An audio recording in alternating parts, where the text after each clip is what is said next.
우리와 늘 함께 하시는 하나님, 오늘도 주님과 함께 동행하며 살아가게 하시니 감사합니다. 동행하시는 이 은혜를 기억하며 염려와 걱정으로 시작하는 우리가 되지 않게 하옵소서. 주님께 내어 맡기며 주시는 힘과 지혜로 오늘을 살아가게 하옵소서. 또한 주님을 더욱 깊게 알아감으로 더욱 주님을 신뢰하며 살아가는 기쁨이 우리에게 가득하게 하옵소서. 이 은혜가 이 자리를 통하여 더욱 충만케 되게 하옵소서. 또한 이 은혜를 주시길 주저하지 않으시는 하나님을 기억하며 더 하나님을 기뻐하는 우리 모두 되게 하옵소서. 감사드리며 예수님의 이름으로 기도드립니다. 아멘. 함께 찬송가 415장 함께 찬양 드리겠습니다. 찬송가 415장입니다.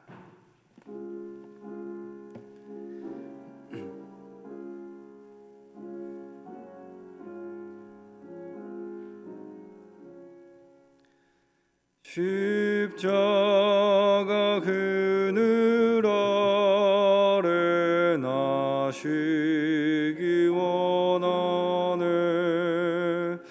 저 햇볕이 뜨겁고 또 심히 무거워 이 광야 같은 세상에 늘 방황할 때에 주 십자가의 그늘에 내 쉴 곳 찾았네. 내 눈을 밝히 떠서 저 십자가 볼 때 날 위해 고난 당하신 주 예수 보인다. 그 영상 볼 때 내 맘에 큰 찔림 받아서 그 사랑 감당 못하여 눈물만 흘리네. 십자가 그늘에서 나 길이 살겠네. 나 사모하는 광채는 주 얼굴뿐이라. 이 세상 나를 버려도 나 두려움 없네. 내 한량 없는 영광은 십자가뿐이라.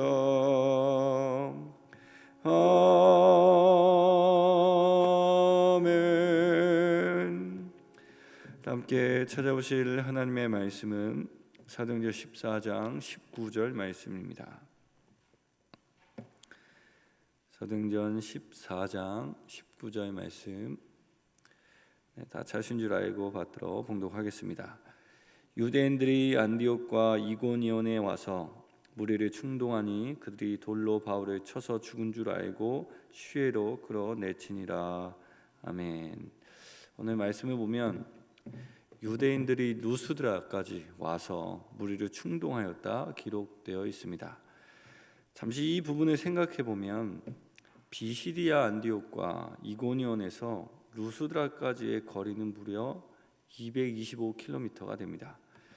그 당시 교통수단을 생각해 보면 비시디아 안디옥과 이고니온에서 루스드라까지 가기 위해서는 적어도 2주가 걸립니다. 또한 비시디아 안디옥과 이고니온에 있었던 유대인들이 사도 바울이 루스드라로 갔다는 것을 알게 되었을 시간까지 포함해서 생각해 보면 최소 3주는 되었을 것 같습니다. 그러므로 18절과 19절 사이에는 긴 시간이 생략되어 있습니다. 그럼 최소한 잡아도 3주나 되는 그 기간 동안 사도 바울과 바나바는 루스드라에서 무엇을 했을까요? 계속해서 말씀을 전했을 것입니다. 또한 그들과 함께 교제를 나누었을 것입니다. 모르긴 해도 그들과의 관계는 더 깊어져 갔을 것입니다. 그런데 무리가 충동을 당했습니다. 그리고 그들이 바울을 죽이기 위하여 돌을 들어 바울을 쳐버렸습니다. 성도 여러분, 너무 이상하지 않습니까? 바울을 헤르메스라고 여기며 신으로 생각했던 이들이었습니다. 그만큼 경외심을 가지고 있었던 사람들이었습니다. 그런데 그들이 유대인의 말을 듣고 바울을 죽이고자 하였습니다. 심지어 루스드라에는 유대인 회당이 없었습니다. 이 말은 루스드라에는 유대인들이 거의 없었다는 것을 의미합니다. 그 루스드라 사람들과 유대인들은 깊은 관계를 맺고 있었던 것도 아니었습니다. 그런데 그곳에 도착한 몇몇 유대인들의 이야기 때문에 그들이 신으로 섬기려고까지 했던 사람을 살해하려고 했습니다. 대체 무슨 말로 충동을 했기에 바울과 바나바를 돌로 쳐 죽이려고 했을까요? 우리가 앞으로 함께 보겠지만 바울이 전도 여행을 하면서 겪은 일을 보며 그 이유를 우리는 어떤 말로 충동했을지를 우리는 유추할 수 있습니다. 빌립보에서 바울이 전도했을 때 바울은 거기에 있었던 귀신 들린 한 여종을 고쳐줍니다. 이 여종은 점을 쳐서 주인들에게 돈을 벌어주고 있었습니다. 흥미롭게도 당시 이 귀신 들린 여종의 주인들은 여러 명이었던 것이죠. 그런데 귀신 들린 여종이 귀신에서 해방되자 주인들은 매우 노합니다. 왜냐하면 더 이상 돈을 벌 수 없었기 때문입니다. 그래서 이들이 한 일은 바울과 실라를 로마 관리에게 끌고 가서 도시를 소란시켰다 고발합니다. 그래야 바울과 실라는 심한 매질을 당한 후에 깊은 감옥에 갇히게 됩니다. 이와 같은 일은 빌립보에서뿐만 아니라 에베소에서도 일어납니다. 이때 바울로 인하여 사람들이 우상 숭배를 하지 않게 되자 우상을 만들어 팔았던 사람들, 신전의 제사장들, 또한 그와 관련된 사업을 하는 사람들이 바울에 대하여 격분합니다. 이에 바울을 해하려고 하였습니다. 그런데 루스드라는 도시를 자세히 살펴보면 바울이 전도한 빌립보와 에베소와 매우 비슷한 환경의 도시였음을 알게 됩니다. 지난번 함께 보신 말씀 13절을 보시면 루스드라 시외에 제우스 신당이 있었고 제우스 신당에서 일하는 제사장들이 있음을 알게 됩니다. 또한 당시 제사장들이 바울과 바나바를 숭배하기 위하여 소와 화환을 가지고 왔습니다. 성도 여러분, 당시 제사장이 소와 꽃을 어디서 가지고 왔을까요? 신전과 협약을 맺은 상인들을 통해서 얻었을 것입니다. 또한 당시 신전은 신과 관련된 물품을 팔았는데요, 그 신전 물품을 만드는 장인들이 있었음을 유추할 수 있습니다. 이것을 배경으로 보며 우리는 유대인들이 어떻게 루스드라 사람을 충동했는지 유추할 수 있게 됩니다. 어떻게 했을까요? 빌립보와 에베소에서 그랬던 것처럼 아마 이렇게 이야기했을 것입니다. 만약 사도들의 말을 받아들인다면, 그래서 많은 사람들이 저들이 말한 신을 믿는다면 여러분의 밥줄은 끊길 것입니다. 저들은 여러분을 구원하러 온 사람이 아닙니다. 오히려 여러분의 삶을 파괴하려고 온 사람들입니다. 이렇게 말하며 이 현실 세상에서 현실 이권보다 더 중요한 것은 없다고 거짓을 말하며 그들을 충동한 것입니다. 그리고 이 충동은 너무나 잘 먹혀 들어갔습니다. 그리하여 루스드라 사람들은 바울과 바나바를 살해하기 위하여 돌로 쳐버립니다. 성도 여러분, 저는 오늘 말씀을 묵상하며 현실 이권과 하나님을 믿는 믿음에 대해서 생각해 보게 되었습니다. 유대인들은 복음을 믿고 하나님을 믿으면 물질적인 피해를 본다 말하며 충동하였습니다. 그런데 때로 우리도 이런 말에 충동될 때가 있습니다. 하나님을 잘 믿는다면 당연히 물질적인 부분은 포기해야만 한다고 생각하게 됩니다. 왜냐하면 우리는 하나님과 물질을 함께 섬기지 못한다는 주님의 말씀을 들었기 때문입니다. 그러나 정말 주님의 말씀은 둘 중에 하나를 택해야 한다는 말씀이었을까요? 성도 여러분, 하나님을 잘 믿으면 물질은 포기해야 하는 것입니까? 죄악시 되어야 하고 금기시 되어야 하는 것입니까? 그렇다면 우리는 어떻게 살아가야 합니까? 산에 들어가서 살아야 되는 것일까요? 하나님 우리가 그렇게 살기를 바라셨던 것일까요? 당연히 아닙니다. 그런데 왜 우리는 이렇게 생각하게 되었을까요? 우리가 이렇게 생각하게 된 이유는 하나님과 재물을 둘 다 섬길 수 없다는 말씀을 둘 중에 하나를 선택하되 하나는 선택하고 하나는 버려야 되는 것으로 이해했기 때문입니다. 아니 어쩌면 거짓으로 충동하는 악한 영에 의해서 그런 것일 수도 있습니다. 그러나 이 말씀을 자세히 보면 하나를 택하고 또 다른 하나를 버리라는 말이 아니라 무엇을 섬기는가에 대한 문제임을 알게 됩니다.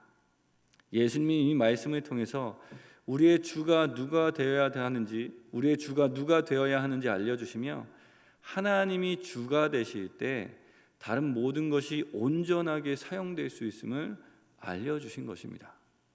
성도 여러분, 만약 하나님이 주가 아니라 재물이 주가 되면 어떻게 될까요? 우리는 재물을 섬기게 됩니다. 곧 재물에 의하여 우리의 삶이 좌지우지하게 됩니다. 우리의 모든 삶의 목적이 다 재물을 얻기 위하여 살아가게 됩니다. 그래서 사람을 살리는 일보다 재물을 얻는 일이 더 우선시 됩니다. 그렇게 얼마나 많은 인간관계가 끊어지고 서로 상처 주고 받는 일이 얼마나 많이 일어나고 있습니까? 얼마나 부끄러운 일들이 많이 일어나고 있습니까? 이번에 일어난 전쟁도 결과적으로 보면 강대국들의 이익을 위하여 일어난 것처럼 보입니다. 또한 재물을 섬기기에 재물의 양에 따라 우리의 삶이 평가되게 됩니다. 너무나 쉽게 또한 뚜렷하게 서로의 삶이 비교됩니다. 그래서 비교당하며 인생의 실패자로 남겨진 것을 두려워하며 더욱 재물을 자신의 주로 모시며 살아가게 됩니다.